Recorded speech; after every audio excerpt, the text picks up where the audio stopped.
কেউ ঘরে না থাকলে তুমি মোবাইলটা রেখে দিয়ে হস্তমথন করে জীবন ধ্বংস করছো। প্রায়ই রাসূল সাল্লাল্লাহু আলাইহি ওয়াসাল্লাম বলছেন আমার জীবনে বড় ভয়। রাসূল সাল্লাল্লাহু আলাইহি ওয়াসাল্লাম বলেন আমার জীবনে বড় ভয় আমার উম্মতের উপরে গোপন পাপে, আমার উম্মত গোপন পাপে লিপ্ত হবে, এটাই আমার ভয়।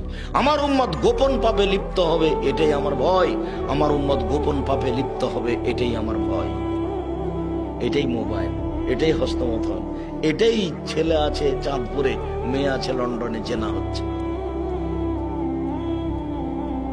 আমার জীবনে বড় ভয় আমার উম্মত গোপন পাপে লিপ্ত হবে। 1450 বছর পূর্বে এই কথা বলেছে।